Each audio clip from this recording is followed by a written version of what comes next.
예, 다음 주일은 추수감사주일로 지킵니다. 예, 이 추수감사절 날에 하나님의 모든 백성들은 모두가 한 해 동안 추수한 열매를 하나님께 가지고 나와 감사의 제사를 드리게 됩니다. 그러면 여러분은 다음 주 어떤 열매를 하나님 앞에 가지고 나오시겠습니까? 예수님은 좋은 나무가 나쁜 열매를 맺을 수 없고 못된 나무가 아름다운 열매를 맺을 수 없나니 아름다운 열매를 맺지 아니하는 나무마다 찍혀 불에 던져진다고 말씀하셨습니다. 그러므로 우리는 반드시 좋은 열매를 맺어야 하며 그 좋은 열매를 하나님 앞에 드려야 할 줄로 믿습니다. 그렇다면 어떤 열매가 과연 좋은 열매일까요? 오늘 본문에서 세례 요한은 회개에 합당한 열매를 가리켜서 좋은 열매라고 하였습니다. 그래서 이번 시간에는 회개에 합당한 열매에 관해서 함께 은혜를 나누어 보고자 합니다. 먼저 본문 말씀 가운데 마태복음 3장 7절부터 10절의 말씀을 다시 한번 읽어보도록 하겠습니다. 마태복음 3장 7절부터 10절입니다. 요한이 많은 바리새인과 사두개인이 세례 베푸는 데 오는 것을 보고 이르되 독사의 자식들아 누가 너희를 가르쳐 임박한 진노를 피하라더냐. 그러므로 회개에 합당한 열매를 맺고 속으로 아브라함이 우리 조상이라고 생각지 말라. 내가 너희에게 이르노니 하나님이 너희 돌들로도 아브라함의 자손이 되게 하시리라. 이미 도끼가 나무 뿌리에 놓였으니 좋은 열매 맺지 아니하는 나무마다 지켜 불에 던지우리라. 아멘. 세례 요한이 세례 베푸는데 오는 바리새인과 사두개인들을 향해서 지금 무엇이라고 외칩니까? 회개에 합당한 열매를 맺고 속으로 아브라함이 우리 조상이라고 생각지 말라. 아브라함의 자손인 것보다 회개에 합당한 열매를 맺는 것이 더 중요하다는 의미입니다. 그 이유는 무엇일까요? 바로 하나님이 너희 돌들로도 아브라함의 자손이 되게 하시리라. 아브라함의 자손이 되는 건 너희들은 대단한 것인 줄 알지만 나는 이 돌을 가지고도 아브라함의 자손 되게 만들 수 있다 이 말입니다. 무슨 말씀입니까? 하나님의 자손이 되는 것, 아브라함의 자손이 되는 것은 너희들이 잘나고 똑똑하고 지혜롭고 그렇게 해서 너희들이 아브라함의 자손 된 것 아니다 이 말입니다. 그것은 전적인 하나님의 은혜로 말미암는 것이기 때문에 너희들이 스스로 자랑할 거 없다 이 말입니다. 하나님의 전적인 은혜를 입어 아브라함의 자손이 되었다 할지라도 회개에 합당한 열매, 곧 좋은 열매 맺지 아니하는 나무마다 찍혀 불에 던져진다는 것입니다. 이미 도끼가 나무 뿌리에 놓였다. 도끼를 왜 나무 뿌리에 놓아둡니까? 여차하면 찍어버리기 위해서 도끼를 놔두는 거 아니냐고요. 아멘. 예. 그래서 이미 도끼가 나무 뿌리에 놓여있다. 뭐 하려고? 좋은 열매 맺지 아니하는 나무마다 찍어 불에 던지기 위해서 도끼를 나무 뿌리에 놔놨다 이 말입니다. 그러므로 속으로 아브라함이 우리 조상이라고 생각하지만 말고 반드시 회개에 합당한 아브라함의 자손다운 삶을, 그러한 회개에 합당한 열매를 맺어야 한다 이 말입니다. 그러면 이 말씀에서 아브라함의 자손은 어떤 사람을 말하며 회개에 합당한 열매는 무엇을 말할까요? 아브라함의 자손은 누구일까요? 누가복음 19장 9절 말씀을 보겠습니다. 누가복음 19장 9절입니다. 같이 읽어보겠습니다. 예수께서 이르시되 오늘 구원이 이 집에 이르렀으니 이 사람도 아브라함의 자손임이로다. 아멘. 누구의 이야기입니까? 삭개오 이야기잖아요. 난쟁이 삭개오. 예수님에 대한 소문을 그는 들어왔습니다. 그는 그 지역의 세리장이었습니다. 오늘날로 이야기하면 세무서장입니다. 막강한 권한을 가지고 있죠. 엄청난 부자였습니다. 그런데 그는 키가 너무 작았습니다. 그러던 어느 날 그는 소문에 듣던 그 예수님이 자기 동네로 지나가신다고 하는 말씀을 듣게 됩니다. 그래서 도대체 예수님이 어떤 분일까?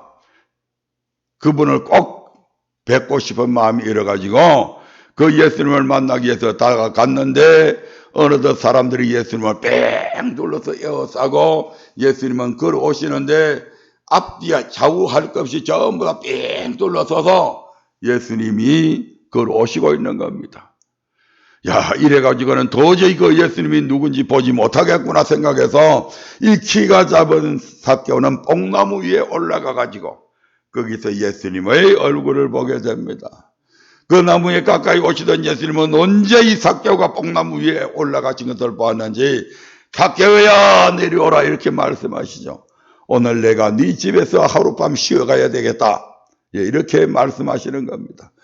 얼마나 기뻤던지 그 예수님께 자기가 삭개오라고 언제 소개시켜 준 적도 없는데 이 예수님께서 생전생명부지의 이 예수님께서 자기 이름을 아시고 있는 겁니다. 마치 옛날부터 알고 있는 것처럼 삭개오야 뽕나무에서 내려와라. 내가 오늘 네 집에서 유하여야 되겠다. 얼마나 삭개오가 마음에 기쁨이 있고 감동이 되었는지 예수님을 자기 집에 모시게 됩니다. 그때 예수님께서 이렇게 말씀하시죠. 예수께서 이르시되 오늘 구원이 이 집에 이르렀으니 이 사람도 아브라함의 자손님이로다. 아멘. 이는 예수님께서 세리장이었던 삭개오의 집에 이르러 그에게 하신 말씀입니다. 이때 예수님은 삭개오가 아브라함의 자손이기 때문에 구원받은 것이 아니라 구원을 받았기 때문에 아브라함의 자손이라고 하셨다 이 말입니다. 이게 굉장히 중요한 거죠. 이로 볼 때 아브라함의 자손은 바로 어떤 사람이다? 구원받은 자를 말함을 알 수가 있습니다. 이 말씀은 직접적으로 예수님께서 하셨지만 갈라디아서 3장 27절부터 29절에도 이렇게 말씀하고 있습니다. 갈라디아서 3장 27절부터 29절의 말씀입니다. 누구든지 그리스도와 합하여 세례를 받은 자는 그리스도로 옷 입었느니라. 너희는 유대인이나 헬라인이나 종이나 자주나 남자나 여자 없이 다 그리스도 예수 안에서 하나이니라. 너희가 그리스도께 속한 자면 곧 아브라함의 자손이요 약속대로 유업을 이을 자다. 아멘. 유대인이나 헬라인이나 종이나 자주자나 남자나 여자나 할 것 없이 그리스도께 속한 자는 바로 아브라함의 자손이 될 수 있다. 그리고 아브라함이 저 천국을 유업으로 받은 것처럼 그들도 똑같이 저 천국을 유업을 이을 자들이다 이 말입니다. 육적으로나 혈통적으로 난 자만이 아브라함의 자손이 아니라 그리스도께 속한 자, 즉 그리스도와 합하여 세례를 받은 자, 누굽니까? 예수를 주로 고백한 자는 누구든지 아브라함의 자손이요 약속대로 유업을 이룰 자격이 있는 자들이다 이 말입니다. 그러므로 예수를 주로 고백한 저와 여러분도 아브라함의 자손인 것입니다. 아브라함처럼 저 천국을 우리도 유업으로 이을 그러한 자격이 있는 자들이다 이 말입니다. 따라서 오늘 본문 말씀은 당시 유대인이었던 혈통적으로 아브라함의 자손이었던 바리새인과 사두개인들에게만 해당되는 말씀이 아니라 오늘 이 자리에 모인 저와 여러분 모두 곧 예수를 주로 고백한 이들에게 하시는 말씀임을 기억하시기 바랍니다. 바리새인과 사두개인들을 향해서 너희가 회개에 합당한 열매를 맺지 아니하면 지거불에 던지운다고 하는 이 말씀이 이 바리새인과 서기관들이 아니라 오늘 저와 여러분들에게 회개에 합당한 열매를 맺지 않으면 너 비록 믿음으로 아브라함의 자손이 된 너희를 할지라도 바로 찍어 불에 던져진다고 하는 말씀입니다. 회개에 합당한 열매는 무엇일까요? 세례 요한은 아브라함의 자손이라 할지라도 저 구원받았다 할지라도 회개합당한 열매를 맺지 아니하면 찍혀 불에 던져진다고 하셨습니다. 마태복음 오늘 본문 말씀 가운데 마태복음 3장 11절 말씀을 한번 보겠습니다. 마태복음 3장 11절입니다.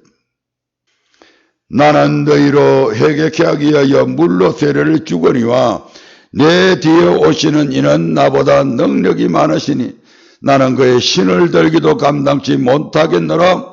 그런 성령과 불로 너희에게 세례를 주실 것이요. 뭐 하기 위해서요? 회개케 하기 위하여 물로 세례를 주었다고 말씀합니다. 물 세례는 어떤 사람이 받습니까? 사도행전 8장 12절의 말씀을 한번 보겠습니다. 물 세례는 어떤 사람이 받는가? 예, 사도행전 8장 12절입니다. 빌립이 하나님 나라와 및 예수 그리스도의 이름에 관하여 전도함을 저희가 믿고 남녀가 다 세례를 받으니 아멘. 예수 그리스도의 이름을 믿고 예수를 주로 고백한 자에게 뭘 준다고요? 물 세례 줍니다.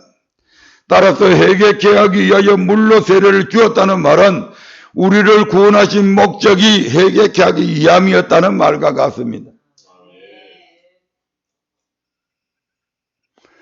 안 믿는 사람이 예수 믿는 것, 그건 회개하는 겁니까? 그건 회개가 아니죠. 회개라고 하는 것은 예수 믿는 사람들이 이 말입니다. 예수 믿는 사람들에게 하나님께서 뭘 주십니까? 말씀을 주시잖아요. 하나님 잘 섬기라고. 그런데 그 말씀에서 떠나버렸다 이 말이죠. 그러니까 그 사람들한테 뭐 해라고요? 회개해라 이 말입니다. 다시 말씀으로 돌아오라는 얘기죠. 이사야서 55장 7절의 말씀을 한번 보겠습니다. 같이 읽어봅니다. 악인은 그 길을 불의한 자는 그 생각을 버리고 여호와께로 돌아오라. 그리하면 그가 긍휼히 여기시리라. 우리 하나님께로 나오라. 그가 널리 용서하시리라. 아멘. 악인은 그 길을 불의한 자는 그 생각을 버리고 여호와께로 돌아오라고 말씀하십니다. 그게 뭐라고요? 회개다 이 말입니다. 여기 여호와께로 돌아오라고 하는 것은 여호와의 말씀으로 돌아오라 이 말입니다.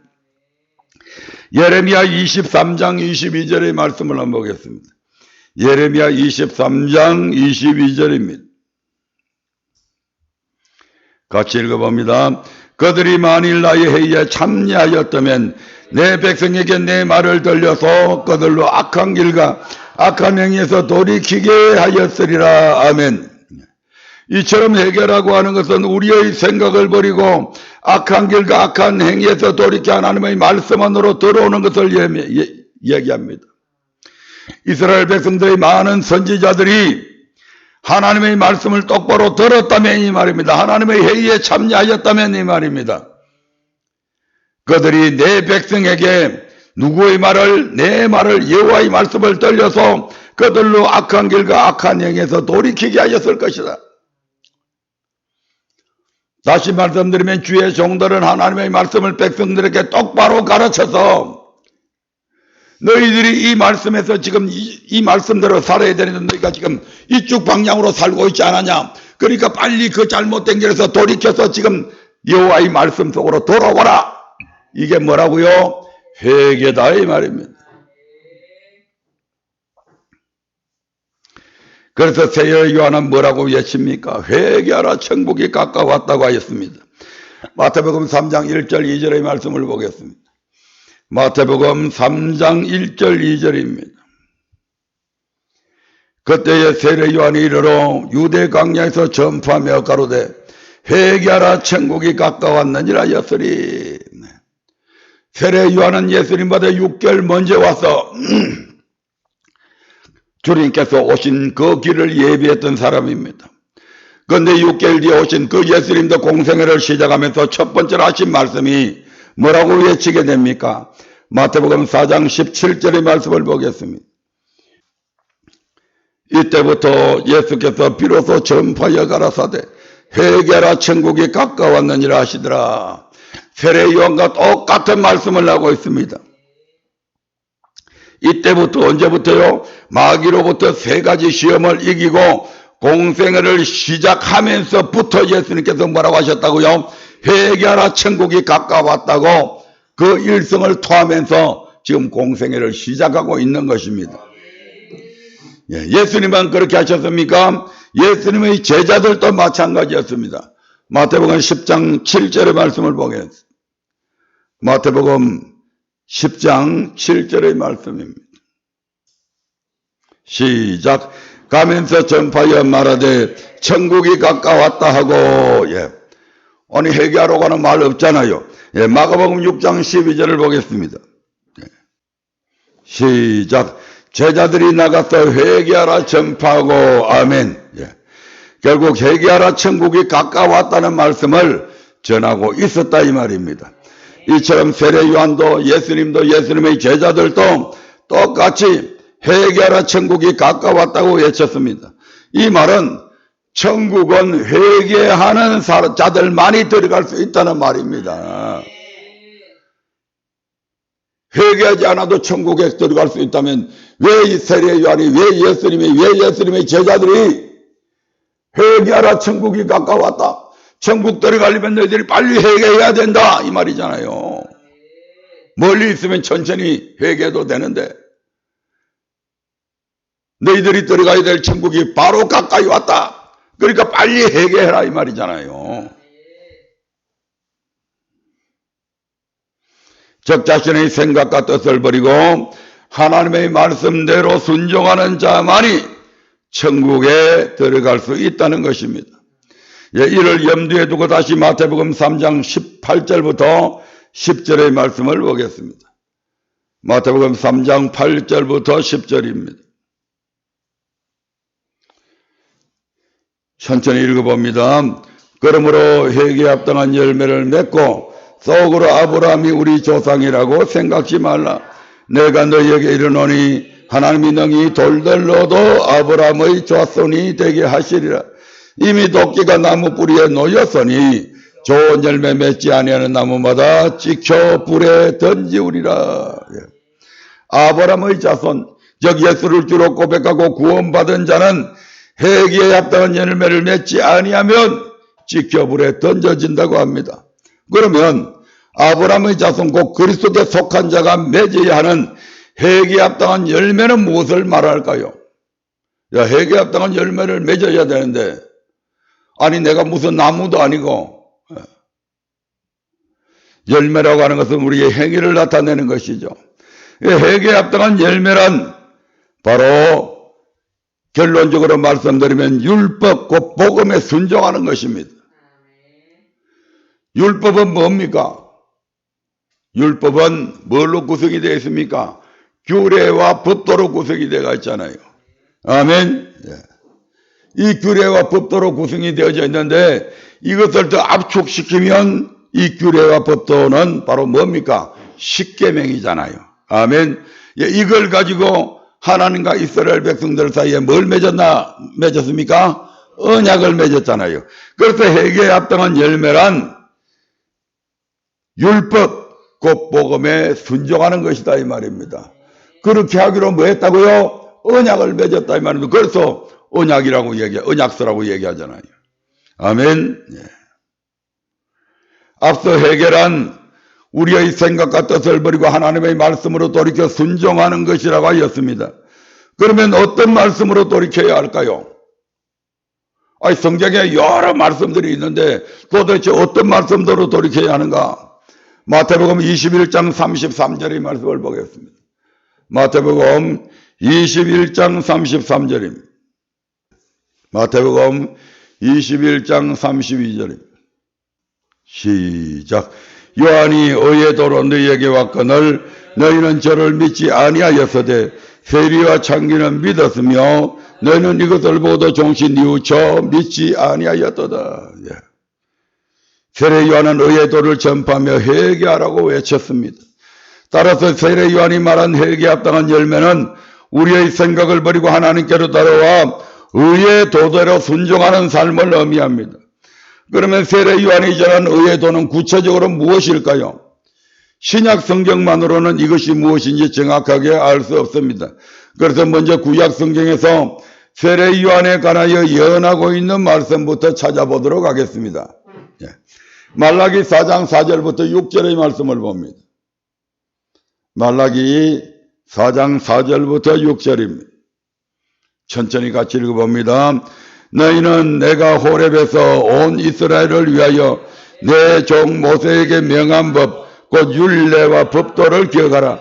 보라, 여호와의 크고 두려운 날이 이르기 전에 내가 선지 엘리야를 너희에게 보내리니 그가 아비의 마음을 자녀에게로 돌이키게 하고 자녀들의 마음을 그들의 아비에게로 돌이키게 하리라.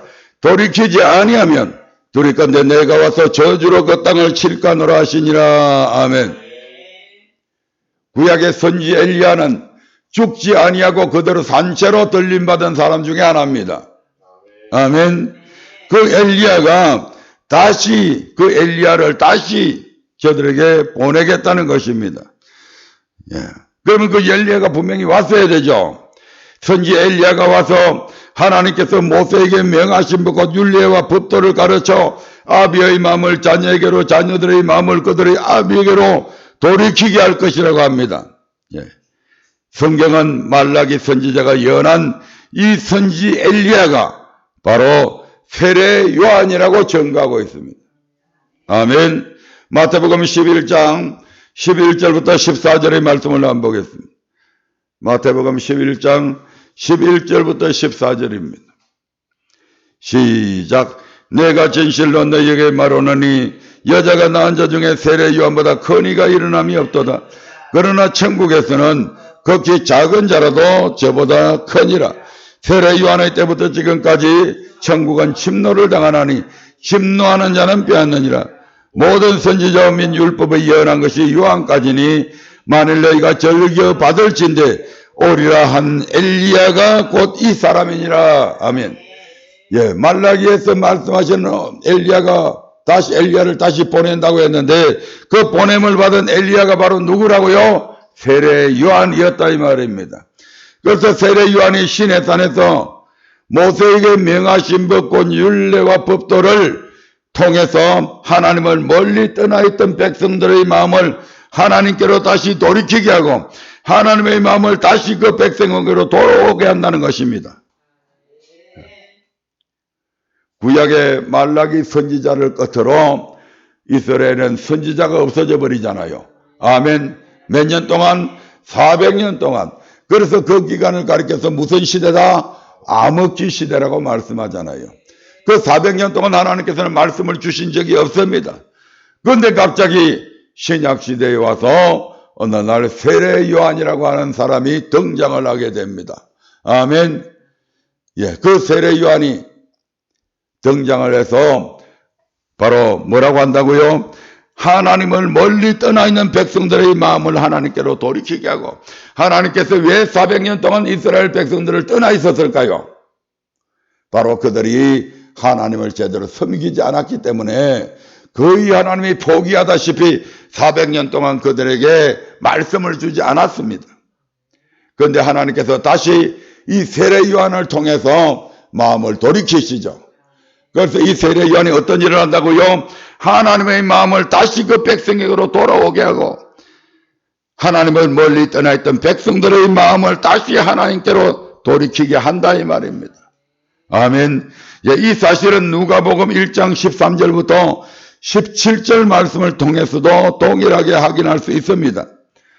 그러므로 요한이 회개하라고 외치며 전파한 의의 도는 바로 하나님께서 시내산에서 모세에게 명하신 법 곧 율례와 법도다 이 말입니다. 의의 도가 뭐라고요? 율례와 법도다. 이 율례와 법도를 누가 얘기했죠? 모세가. 어디에서?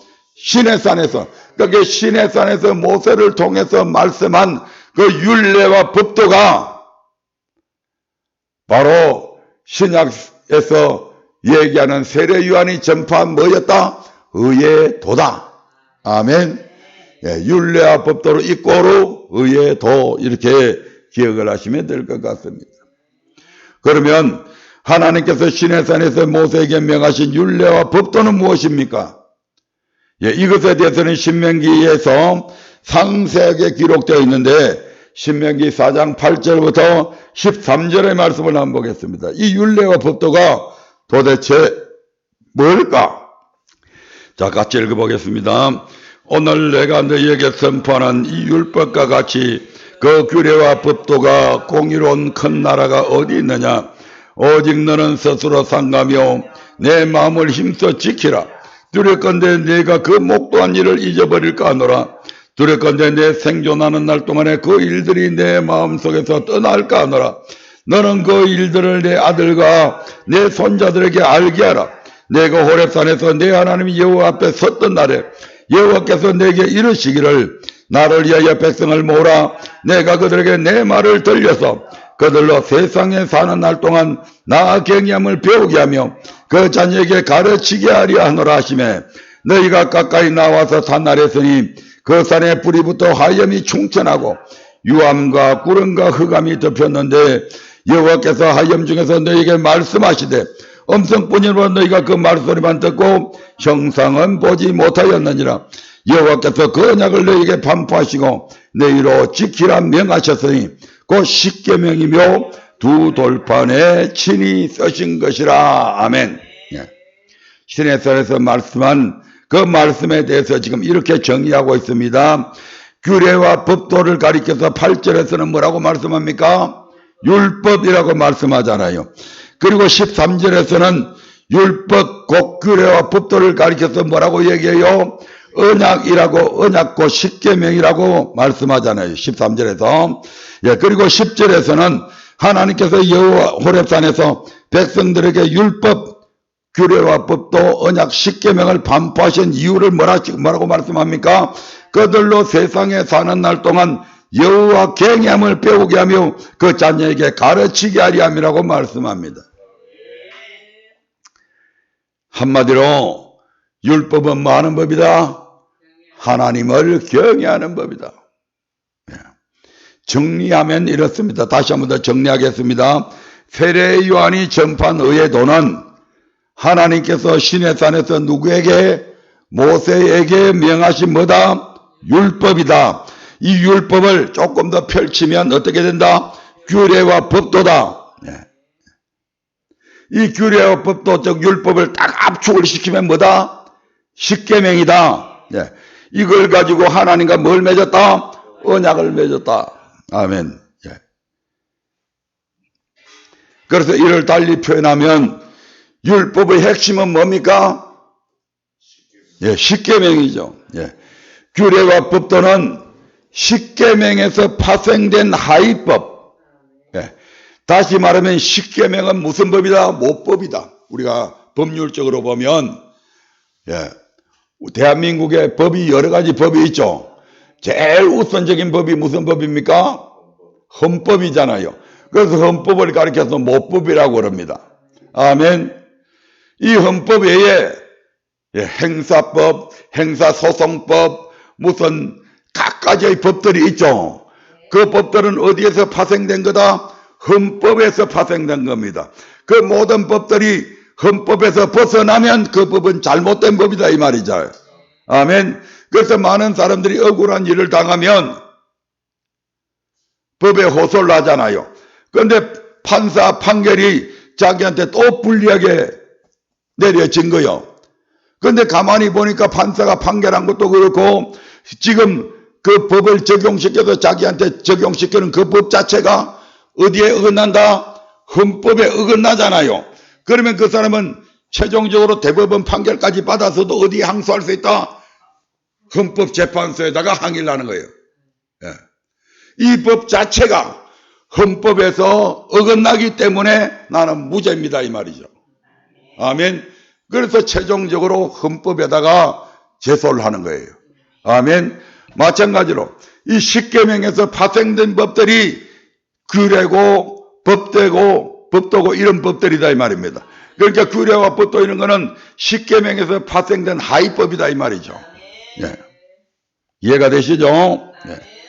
그래서 십계명은 모법이고 규례와 법도는 아들법, 자법이며 이 법을 가지고 하나님과 뭘 했다? 언약을 맺었다는 것입니다. 아멘. 자, 이제 마태복음 1장 14절부터 15절의 말씀을 보겠습니다. 마태복음 1장 14절부터 15절입니다. 마가복음 죄송합니다. 마가복음 1장 14절 15절입니다.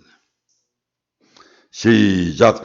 요한이 잡힌 후 예수께서 갈릴리에 오셔서 하나님의 복음을 전파하며 가라사대 때가 찼고 하나님 나라가 가까웠으니 회개하고 복음을 믿으라 하시더라. 아멘. 예수님은 때가 찼고 하나님 나라가 가까웠으니까 너희가 이 하나님 나라에 들어가려면 뭐 해야 된다? 회개하고 복음을 믿으라고 하셨습니다. 아멘. 이는 복음을 믿는 것이 곧 회개에 합당한 열매를 맺는 것이라는 뜻입니다. 회개하고 뭘 믿으라? 복음을 믿으라. 예. 그러면 회개는 뭐다? 복음을 믿는 것이다 이 말입니다. 이해가 되시죠? 예. 여기에서 복음은 천국 복음, 하나님의 도, 예. 그 다음에 그런 것들을 의미하죠. 믿음의 도, 이런 것들이 다 천국 복음입니다. 구약 성경에 나오는 여호와의 도, 규례와 법도 율법과 같은 말이죠. 아멘. 예, 그 말과 신약 성경에서 얘기하는 천국 복음은 같은 내용들이다 이 말입니다. 아멘. 예, 따라서 지금까지의 말씀을 정리해 보면 하나님께서 우리를 구원하신 목적은 우리로 뭐하기 하기 위해서? 회개케 하기 위해서. 네.